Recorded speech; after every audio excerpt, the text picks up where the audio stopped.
Dear brothers in Islam, Assalamu alaikum wa rahmatullahi wa barakatuh.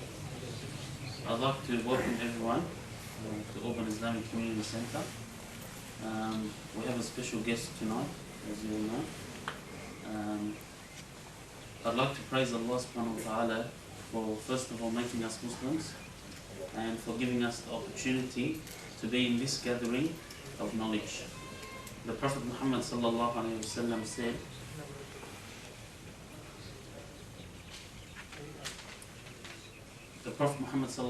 sallam said, if anyone travels on a road in search of knowledge, God will cause him to travel on one of the roads of paradise.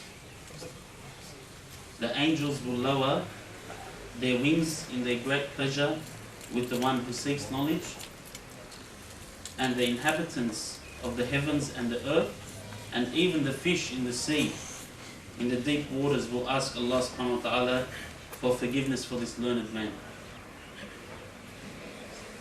The superiority of the learned over the devout is like that of the moon on the night when it is full over the rest of the stars.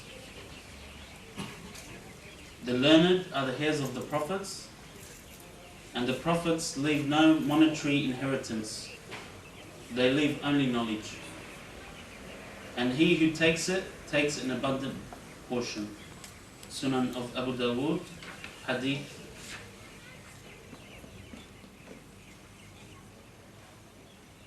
So I'd like to introduce the Sheikh, just a brief intro.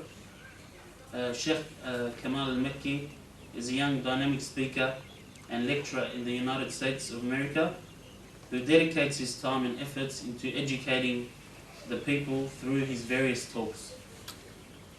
He teaches a number of intensive courses designed for the youth and also specializes in the field of Islamic history.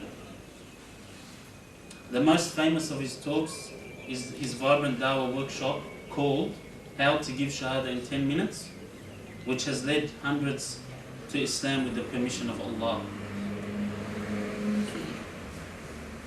He has served as the Imam of George Mason University, and he has recently joined Al-Kawthar team of instructors, and among his courses will be those focusing on methods of giving da'wah. Tonight's lecture will be about the life of the Prophet Muhammad sallallahu alaihi wasallam and his life in Mecca. Without any further ado, I would like to invite Sheikh Kamal El-Mekki to start tonight's lecture.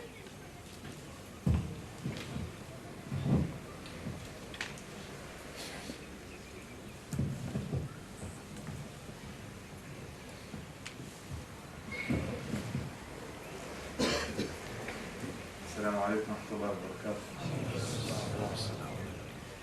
بسم الله الرحمن الرحيم.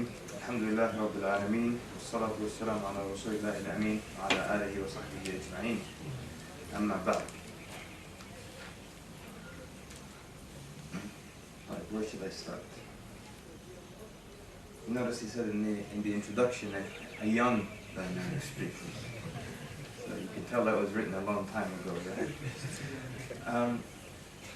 So, you know, I was here maybe in April, a few months ago, and we did a course for Al-Kawthar. It was called Da'wah Power.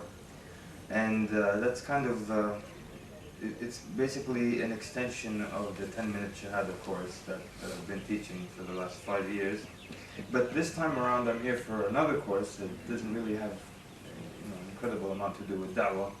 It's on the Seerah of the Prophet ﷺ, and mostly we're going to be focusing on the Meccan era of the Seerah of the Prophet ﷺ. And just a few things about the Seerah. You know, there are so many ways, the different ways you can look at the Seerah, right? One easy way is you can just enjoy it as, read the story of the Prophet ﷺ, the companions, and just love it. That's it. Just enjoy it. Laugh where you should laugh, cry where you should cry, feel anxiety, feel relief, and there's nothing wrong with that, correct? Everybody can read the Seerah of the Prophet ﷺ and enjoy it. Then you read it again, and again, and you can never get enough of it. Now there's another deeper level, if I can use that term, of reading the Seerah, and that's when you try to learn something from it. So beyond just enjoying it from the story aspect, is when we want to learn and get lessons from the seerah of the Prophet ﷺ. And the most amazing thing about it is that it's very deep, the seerah. And you can never gather all the lessons from a story. You cannot. That's one thing we'll try to do constantly during the course. You see that you can never get everything from the seerah. And everyone now in the room, you can do this. You can read and take any part of the seerah and read it, and through whatever lens you're looking at it, you'll get lessons related to that lens. What do I mean by lens? Meaning, for example, whatever is your discipline, whatever your field of work or your field of study, if you happen to look at the seerah through that lens, you will get lessons related to that. Or whatever it is that you care about very much. So you might read a story, and this is what we'll do during the course, inshallah. We'll look at one story. And then we'll say, okay, what are the wisdoms, what are some of the lessons that you got from this story? And you'll notice that the du'at in the audience, they will get da'wah lessons. So I noticed the Prophet used this technique and used that technique. Then you'll see the instructors and the teachers in the audience, because the teacher, most of the time, they look at individuals and they assess or evaluate their intelligence or their abilities, or they have a way of looking at everyone under a positive light. Teachers always look at the potential of students. So you'll find teachers, they look at the same story and they come up with, they say the Prophet when he chose so-and-so to do this task, he chose him because of something in his personality that made him successful in it. So they'll look at it through that light. People who are very concerned with akhlaq, they read the seerah or whatever story and they'll see great akhlaq. For example, just a short example, when the Prophet and Abu Bakr and others, they were on their way to, on the hijrah, on the way to Medina. So they stopped by Ma'bad and she had this old goat that was too weak to even go out and graze with the other goats. So the Prophet asked her, does it have any milk? She said no. He said, can I try to milk it? And she said, yeah, if you can get anything, it's Allah.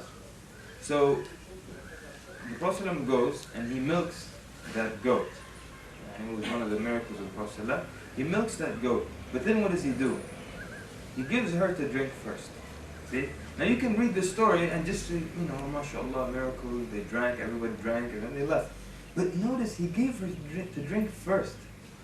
What excellent akhlaq. So why skip this little part, that he gave her to drink first?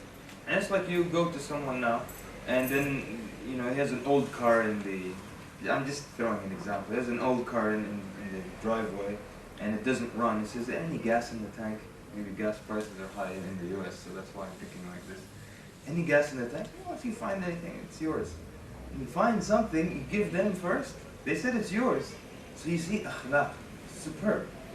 So, and you look at when the Quraysh would come and try to debate or talk to the Prophet or give him some ridiculous options so that he could leave preaching or calling to Islam. Excellent akhlaq. He would just wait while they're saying the most ridiculous things. Right now, someone came and said the most ridiculous things to you, you would cut them off, right? So, wait a minute, stop. You start letting them have it a little bit, you hit them a little bit, right? But the Prophet would just wait. When they're done, afaraqt. Are you done? Are you complete? Have you said everything that you wanted to say? Fasma' minni.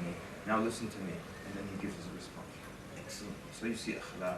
You see the Prophet could see the potential in people. Even the way, like the person he would give a task to, it was based on their personality. He's the right person for that job. Remember when Auburn al-As led the Asariya, an expedition, in it were Abu Bakr and Umar. And the thing that made people a little uncomfortable was that Amr ibn al-As had been like 4 to 6 months recently, just became Muslim. Yet he's put in charge of this army that has some of the people who witnessed Badr and some of the people who were Muslims since Mecca. So why Amr ibn al-As? And there were a lot of incidents that happened on the way that Umar became very uncomfortable with. And he would go and complain, then he would go and complain to Abu Bakr. So then Abu Bakr, what does he tell him? He tells him, had it not been that he was better than you, if he had not been better than you in this position, I mean to lead this specific expedition, Prophet wouldn't have put him. He knows Prophet would choose the perfect person for the job. And when he came back, Amr ibn al-As, Prophet asked him about all the complaints that were brought against him, and every answer the Prophet accepted his explanation. Why? Because the Prophet chose the perfect person for that job. So anyway, so this is the seerah, and this is how rich and how deep it is. If you read anyone else's seerah in the world, after you read, you can read, pick any person, no matter how great or not, but you read the first book and the second book, and then what? Then it's just repetition. How many times can you read anyone's seerah? Really? 2, 3 books, and after that, okay, that's enough. And you can only analyze the words of human beings so much, and then they're done. All the lessons are out, and there's nothing left. But the words of the Prophet ﷺ, you can keep looking at them, and you can keep looking at them, and every time, and every generation, and every era will find a reason to look at the benefit here. Look why he used this specific word.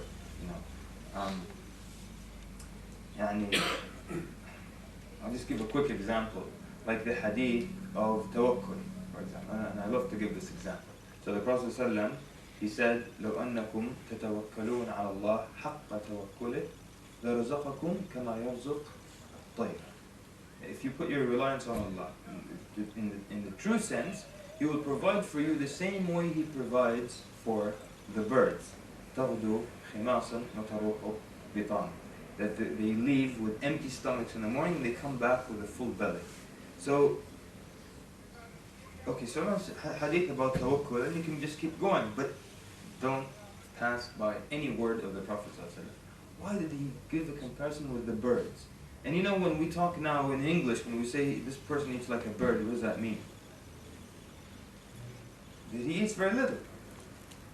Even in Arabic, in some places, he eats like a bird means he eats very little. One worm, alhamdulillah, that's the end of the story. But so why would the Prophet ﷺ then use this word, compare it to a bird? Prophet ﷺ is trying to tell us, have a lot of tawakkul on Allah. Don't worry about it. Why would he then give an example of an animal that eats very little to tell us have a lot of tawakkul? Anybody? It can't be. The Prophet doesn't make mistakes like that.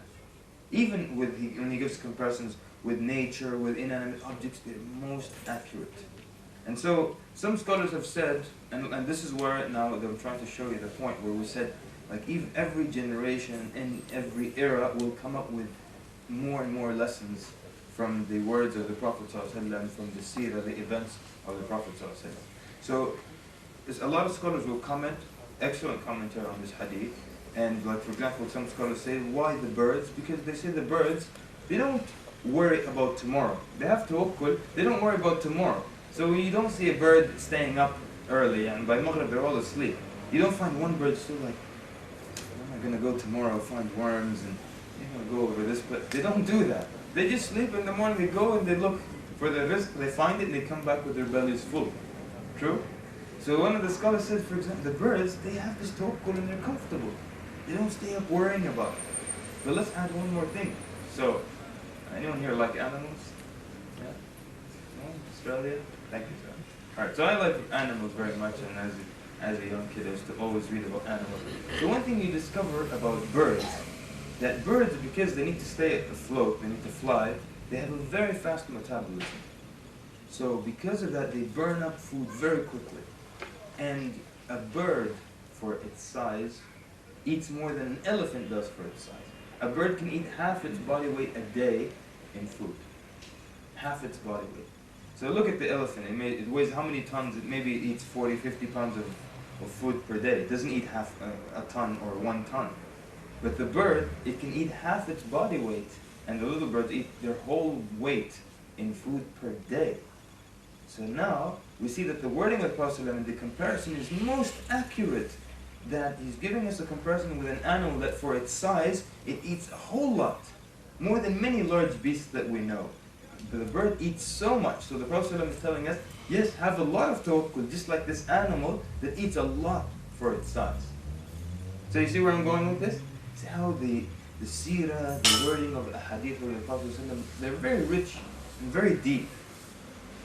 And this is kind of what we'll be trying to learn during the course, how to get lessons out of the seerah, and how to keep looking at the same story. You can come back to it again and again and again, and see different lessons. And you can try this at home if you don't believe me. You pick any story from the seerah, and then you get a piece of paper, and you read it once, and then you put down, you read it once looking at it through the eyes of someone looking for good akhlaq, or good like communication skills, and write down all the points. Then look at it again, and through the eyes of someone looking for da'wah, for example, and write it again. You know, sometimes some of the students who are psychologists in the audience, they will notice things that they studied in psychology. People who do marketing, public relations, don't notice things related to public relations. So, in a nutshell, really, the seerah is so amazing, it's so rich, and it's so deep. And you can never get all the lessons. You can keep looking at it again and again and again. Beyond the enjoyment, you can still keep getting so many lessons from it. So I wanted to ask something.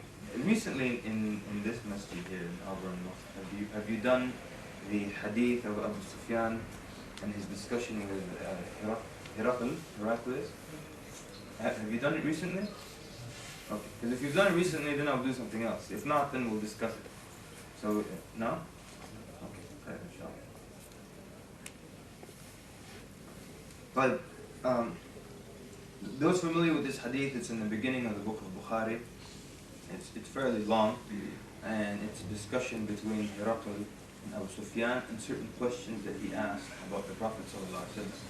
And there is so much wisdom and depth and intelligence and da'wah techniques in this hadith. And so I want to go over it just fairly quickly and get the different feedbacks and the ideas that you get, or the wisdoms that you can see from the kind of questioning, and then we'll look at the reasons why Abu Sufyan asked these questions. Everybody familiar with the hadith? Yes? Okay. Superb. Yeah? Excellent, isn't it?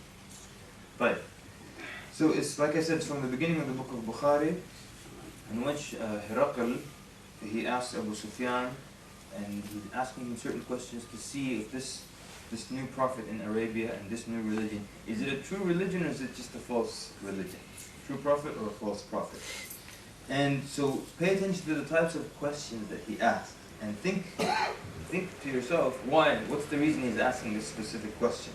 And just to throw the scenario now, if somebody walked in this door right now, and of course we all know there's no prophet after Muhammad sallallahu alaihi wasallam, but if someone walked in and said, I'm a prophet of Allah, now if you were just to ask them questions to see if they're telling the truth or not, how many questions would you need to ask before you find out if they're speaking the truth or not? What kind of questions would you ask? Anybody? Somebody entered right now and said, I'm a prophet of Allah. What kind of questions would you ask to see if he's speaking the truth? We all know he's a liar, right? We'll deal with him. We'll deal with him after Isha. Right? But what kind of questions would you ask? Yes? Where is Allah? Where is Allah? Good. What else would you ask? And what would you ask? You know, there's no right and wrong question. What proof do you have? What proof do you have that you're a prophet? Excellent. Because I remember this one time we were in the US and someone said, I'm God. I said, okay, do something. Fly in the air. He got very upset. Why is it every time I tell somebody I'm God, they tell me to fly or something? I said, well, we expect you to do something beyond the ordinary. I mean, you're divine, you're not like us. You should float a little bit. You know? Okay, what else would you ask? I mean, what would you ask? There's no wrong answer here. What would you ask? Revelation.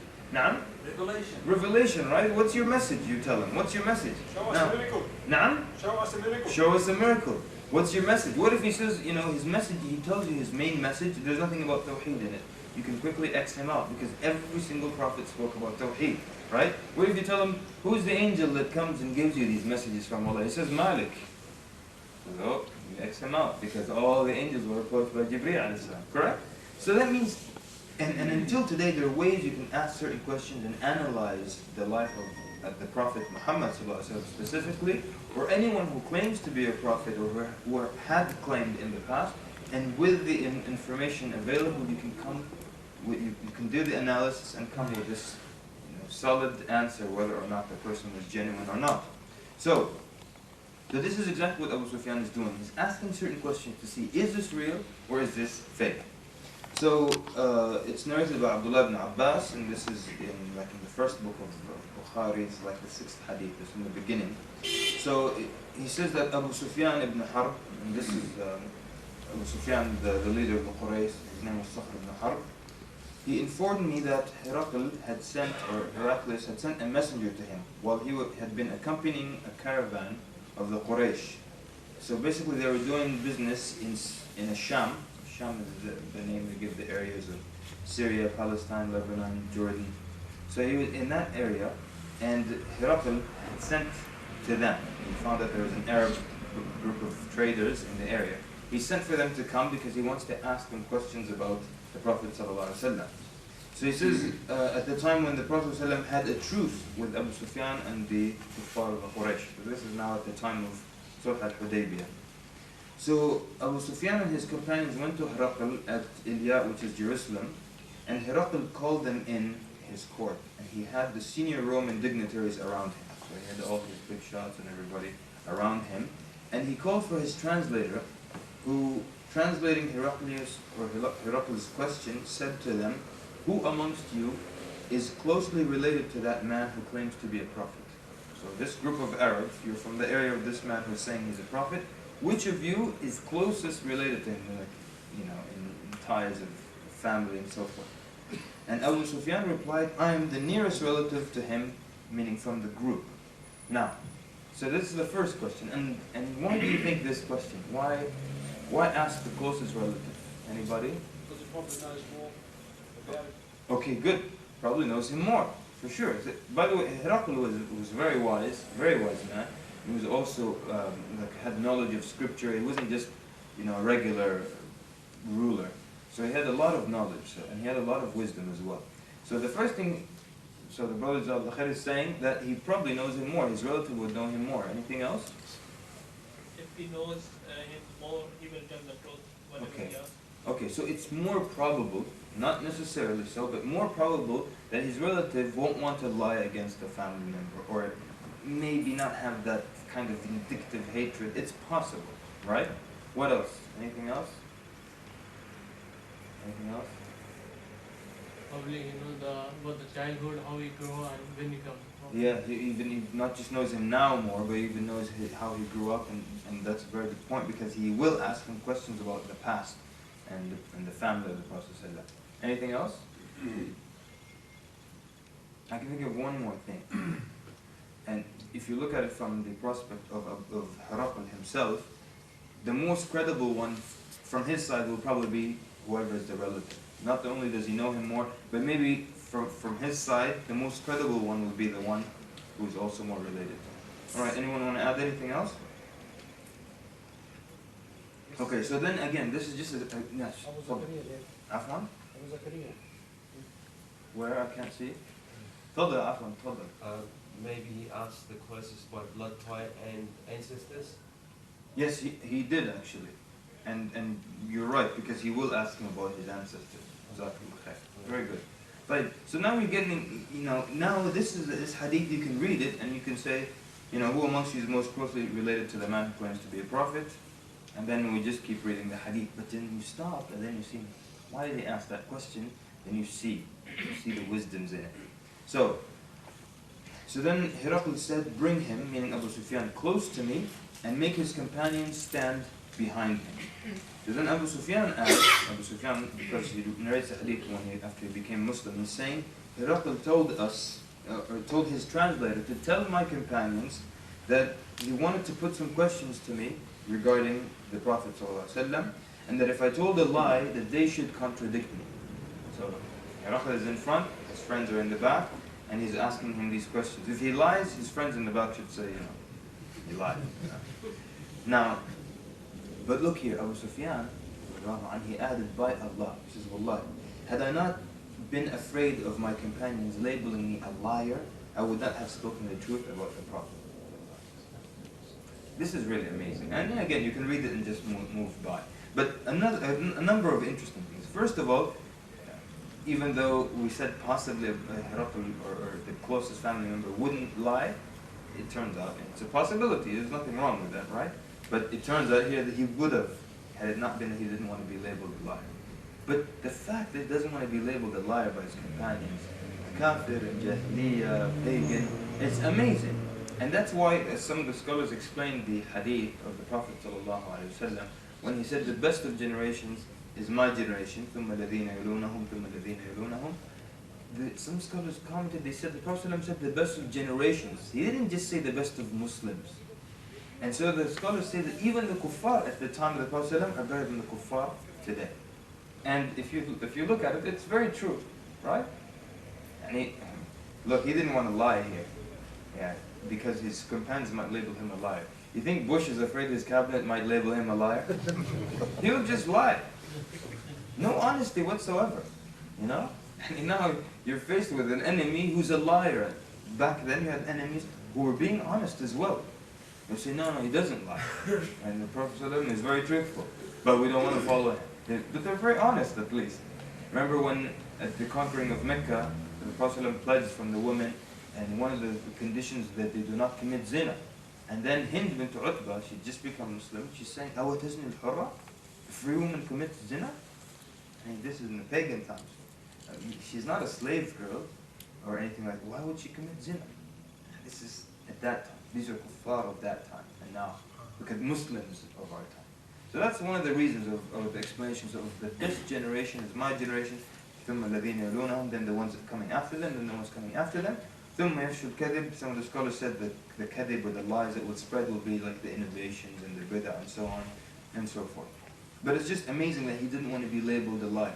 And they probably would have been on his side, and they wouldn't have, he's their leader also.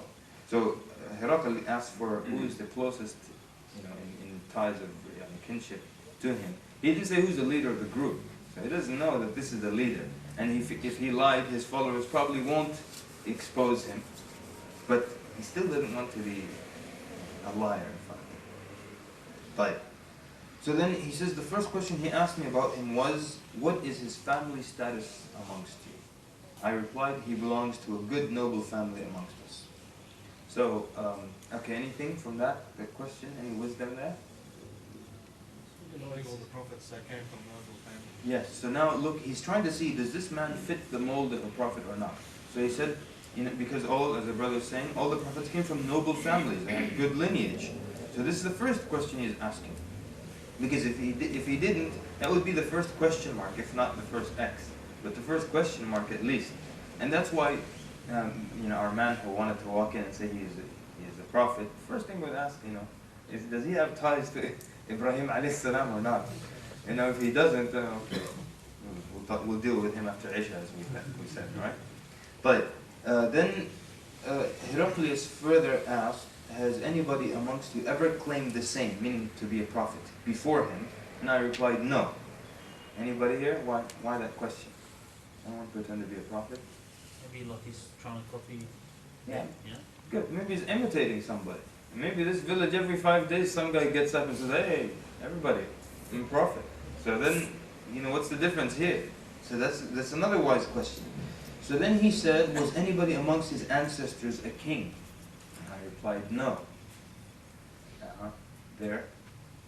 What's the big deal? Yes, sir. Yeah, to regain the kingship of his fathers. Yeah, just someone trying to get get the throne back again. So he's doing it through this avenue, if you're pretending to be a prophet. So then he asked, do the nobles or the poor follow him?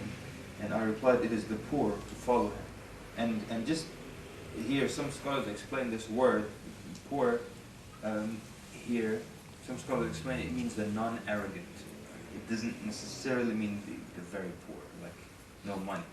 And their arguments for that is that if you look at the numbers of the early Muslims, they say out of the first 67 earliest Muslims, 13 of them were freed slaves and non-Arabs. Only 13, which is like 1/5 of that number. So when scholars looked at that, they said, well, why is it so popular that it was all the early converts were the poor and the freed slaves and the people who were tortured and so on? And the answer is that the people who were richer or from noble families like Abu Bakr and so on, they had their tribes to protect them. And those didn't, and that's why, even though they were a small number, when they were tortured and they were punished, their tortures and their stories of the torture became so popular. Bilal, radiallahu anhu, Khabbab ibn al-Arat, Sumayya, Al Yasir, the family of Yasir.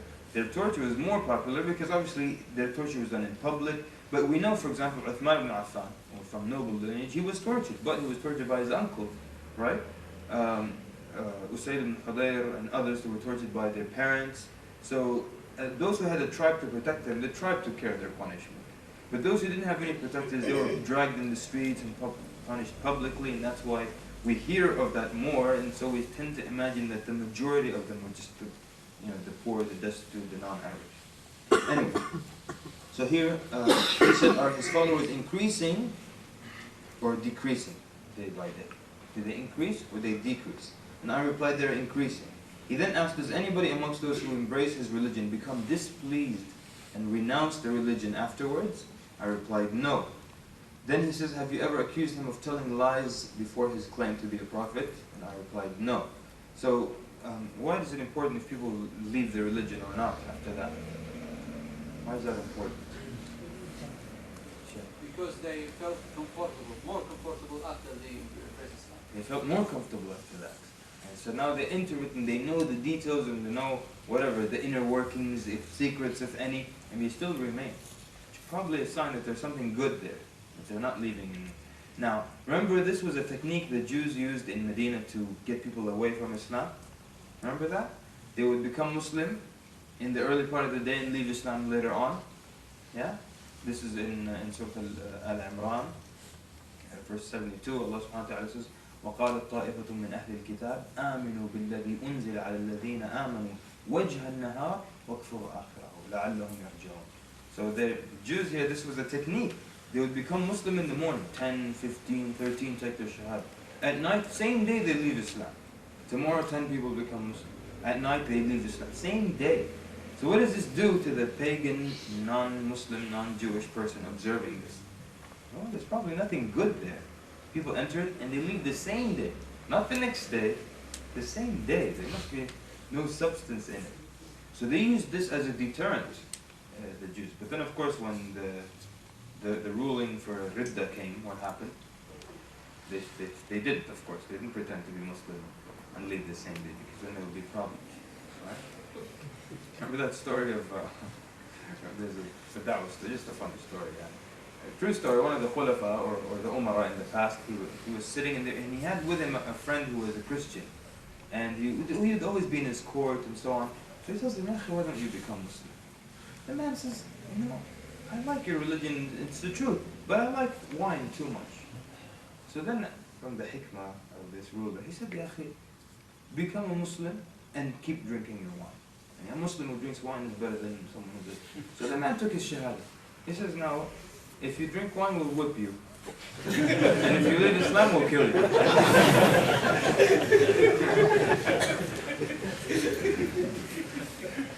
Please don't try that technique. So you see, they use that as a deterrent. Enter Islam and leave the religion. See, look at Harrow here, his wisdom. He's saying, do people leave the religion when they enter it or not? And he says no. That's just telling him another check point.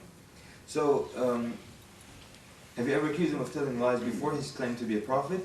Abu Sufyan says, I replied no. And I think you all know why he's asking that question. Yeah? Anybody? Why? Have you ever accused him of telling lies? What if he lied about something? Because they were checking that is he just lying every time? It's not just the first time he's lying because of the prophet. If he lied before, this is just another lie, right? But if he didn't lie, what does that mean? Yes. Imagine, if he never lied before about the price of tomatoes and how much I bought the camel for, why on earth would he lie against Allah subhanahu wa ta'ala? And this, see, again, this point can take us to another point of analysis, is Abu Bakr radiallahu anhu. Who knows the story of the conversion of Abu Bakr? Anybody? When they asked Abu Bakr about not jinn, and yeah. But the story of the conversion of Abu Bakr, few people know it, because there wasn't a story. It wasn't really much of a story. Prophet said, I've never called anyone to Islam except كانت له كبوة, like he frowned or disagreed or argued a little bit. He says, except Abu Bakr. I told him he believed. Why? Sometimes you find some authors that like to portray Abu Bakr as just constantly submitting, and whatever they say, he just says. That's actually incorrect. Abu Bakr radiallahu anhu was extremely intelligent, and he would always do these quick qiyas in his mind, and that's why he would come up with this conclusion. As our Sheikh was saying, after the night journey of the Prophet ﷺ, they asked Abu Bakr, how could you believe him? He says, I believe him in something greater than that. And he went from here to another city on earth. I believe him about the news that comes from the heavens, from Allah subhanahu wa ta'ala, in moments. This is a bigger journey than this one. He made this qiyas. So here, and that's why when he believed the Prophet ﷺ, if someone doesn't lie about how much he bought the camel for and where he put that item, why would he lie against Allah subhanahu wa ta'ala? Doesn't make any sense. This is the same thing Harrow is checking for here. Someone doesn't lie about anything. Why on earth would they lie against Allah? It doesn't make sense whatsoever. So these are the wise questions that he's asking. So then Harrow asks, does he break his promises? And Abu Sufyan says, no, we are at a truce with him, but we don't know what he will do in it. And then he comments. He says, I couldn't find any opportunity to put something in except that. He found nothing bad to say to the Prophet ﷺ. This is the only part he could inject some kind of doubt and say, right now we have a truce, we don't know if he'll betray us or not. But he hasn't in the past. It's the only place he could put something in, but you will see that it doesn't even register with the Harrow. So then Harrow asked, have you ever had a war with him? He said, yes. What was the outcome of the battles? He said, yeah, like sometimes we were victorious and sometimes he was victorious. Alternating victories. And then Harrow said, what does he order you to do? And look at the answer here now of Abu Sufyan. So he's telling him what's his main message. And Abu Sufyan says, he tells us to worship Allah and Allah alone, and not to worship anything along with him, and to renounce all that our ancestors had said. He orders us to pray, to speak the truth, to be chaste, and to keep good relations with our kith and kin. What strikes you about that statement of Abu Sufyan?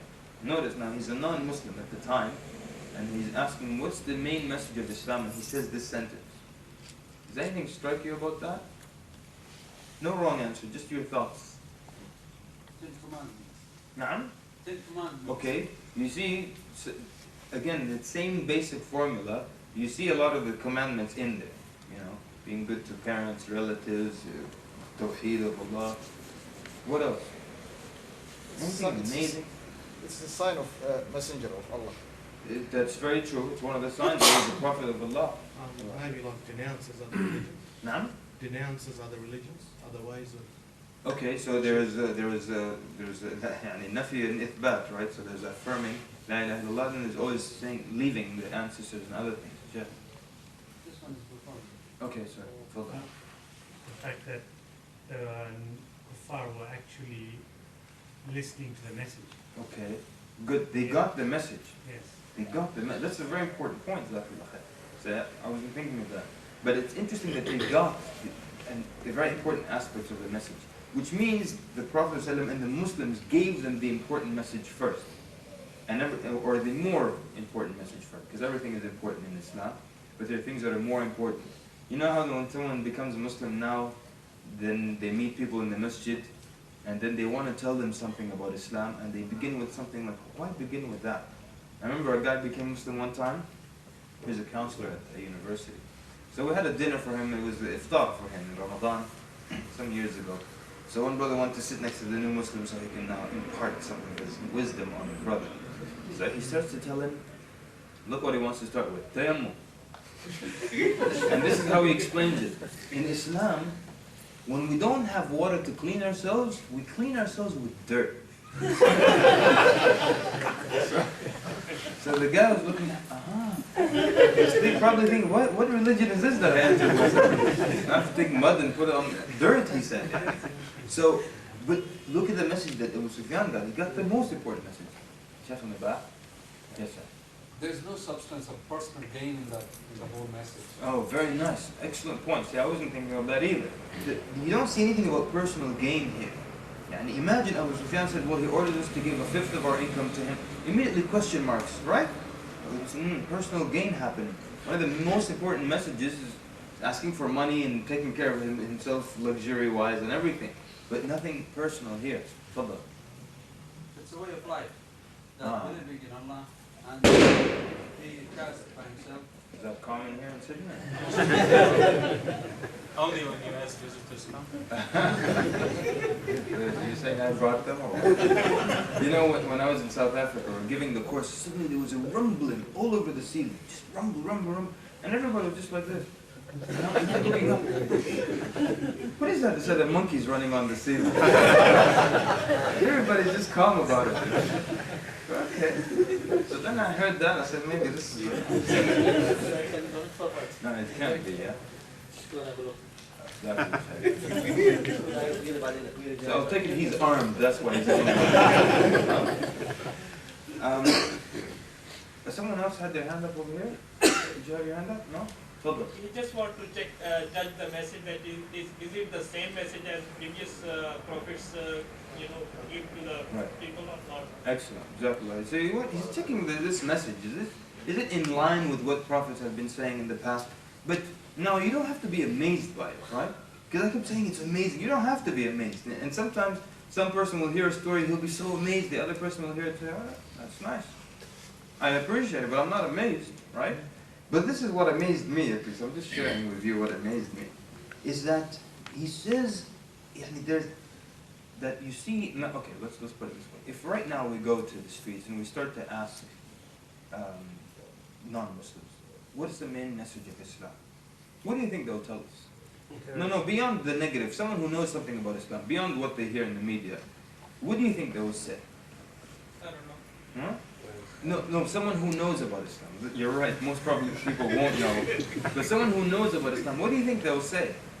To pray 5 times a day. Pray 5 times a day, because that's what we give them, and that's what if they go get a quick pamphlet on Islam or a quick blurb on the internet, it'll be pray 5 times a day. What else? Something 5 also. We can get married to 4. We can get married to 4. Allahu Akbar, right? My wife isn't here, so I can promote that. Yes, sir. Believing in one God. Naam? Okay. Most likely, if you see a non-Muslim who knows something about Islam, they'll tell you believe in one God. You pray 5 times a day, and they might know the 5 pillars of Islam. Right? Yeah. The amazing thing here, and fasting and all that thing, the amazing thing here is that he says he ordered us to pray, to speak the truth. What is that? It means this was a message that Muslims were telling people. To speak the truth. Akhlaq. You know, you think any non-Muslim, if you stop and tell me, what do you know about Islam? He might stress the akhlaq part of Islam. Yeah. You think so?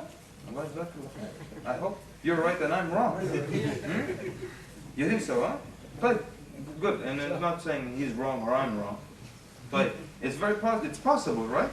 But do we stress akhlaq so much that someone, before he tells us the 5 pillars, will tell us, yeah, Muslims, you stress honesty, the good manners. You think he'll... I don't know, man. I hope so. So then he says, huh? Inshallah, right? Yeah, well, maybe in Sydney, that's the... I'm coming from somewhere else where we're all rude. Excuse me. So, mashallah, you guys are all good here. I haven't seen anything bad. Allah strengthen you. But he says he ordered us to pray, to speak the truth, to be chaste, and to keep good relations with our kith and kin. To keep good relations with our family. I'm just amazed that this is the message that he will give. Meaning this is the message he got that's being stressed, and this is what he told Abu Sufyan. Oh, the main message of Islam? Speak the, pray, worship one God, speak the truth, be good to your family. I don't know, did everyone see what I'm saying? And isn't it amazing that in the most important things that he can tell Harrow, he mentions akhlaq, he mentions good behavior, which means he kept seeing that and he kept hearing that as well. So, and I think that's a very, a very enticing aspect of Islam to a non-Muslim. You focus on akhlaq, good manners. When you explain fasting, usually when I explain fasting to a non-Muslim, I don't tell him, I tell him, yes, we don't eat and drink from sun up to sundown, but more importantly, I always say that, but more importantly, you also watch what comes out of our mouth. Because people, they focus so much on the eating aspect of Ramadan. That's all.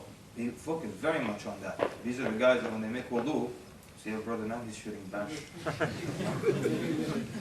when we make wudu, we spit 100 times so no wetness remains in the mouth because it's all about stuff coming in, right? Some people, some people even go to extremes so they don't take a shower, water will come in through your ears, and it's not like we usually drink from here, But all these things, and don't do that, and don't smell that, don't walk near the kitchen, all these things, because they're always concerned about this, but they're not concerned about that, what comes out, which is the bigger deal.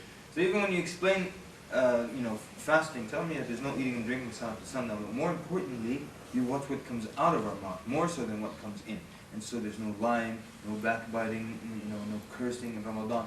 And that attracts people. That is attractive to people. When you mention an aspect of akhlaq also, dealing with when you explain Islam to people. طيب. Anyone else want to comment on that sentence? Okay. And there's no end to the comments, so feel free. طيب.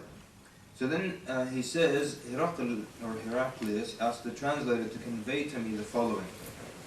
He's now telling him why I asked you these questions. And we'll see if our assumptions were correct. He says, I asked you about his family, and your reply was that he belonged to a very noble family. In fact, all the prophets came from noble families amongst their respective peoples. So that was correct. I questioned you whether anybody else amongst you claimed such a thing, meaning claimed to be a prophet, and your reply was in the negative. If the answer had been in the affirmative, I would have thought that this man was following the previous man's statement. I think one of the brothers said that. Correct. So like we said, the village every 5 days, some guy is a prophet. So he's just following the guy before him. Then I asked you whether any one of his ancestors was a king, and your reply was in the negative. And if it had been in the affirmative, I would have thought that this man wanted to take back his ancestral kingdom. He's just trying to get his throne back through pretending to be a prophet. I further asked whether he was ever accused of telling lies before. He said, before he said what he said, and your reply was in the negative. So I wondered, and look at how wise he was. So I wondered how a person who does not tell a lie about others would ever tell a lie about Allah. He made an analogy here. Qiyas. Someone doesn't lie about others, why would he ever lie about Allah? It made sense to him. So now he's getting all the signs that this is actually a genuine prophet. All the questions are coming up, positive. Then he says, I then asked you whether the rich people followed him or the poor. You replied that it was the poor who followed him. And in fact, all the prophets have been followed by this very class of people. Then I asked you whether his followers were increasing or decreasing. You replied that they were increasing. And in fact, this is the way of the truth until it is complete in all respects. I further asked you whether there was anybody who, after embracing his religion, became displeased and discarded the religion. Your reply was in the negative, and in fact that is, meaning the sign of true faith. That is true faith when its delight enters the heart and mixes with it completely. And the sweetness of true faith enters the heart and mixes with it, you don't leave it. I asked you whether he had ever betrayed, and you replied in the negative, and likewise the prophets never betray. Then I asked you what he ordered you to do, and you replied that he ordered you to worship Allah and Allah alone, not to worship anything along with him, and he forbade you to worship idols, which is the way of all the prophets, and ordered you to pray, to speak the truth, and to be chaste. If what you have said is true, he will very soon occupy this place underneath my feet, and I knew it, meaning that this coming of a prophet, from the scriptures, that he was going to appear, but I did not know that he would be from you, meaning from the Arabs. And if I could reach him, definitely I would go immediately to meet him, and if I were with him, I would certainly wash his feet. And then, so now here he came to the conclusion that this is a genuine prophet of Allah, and that he's going to become victorious, he's going to conquer,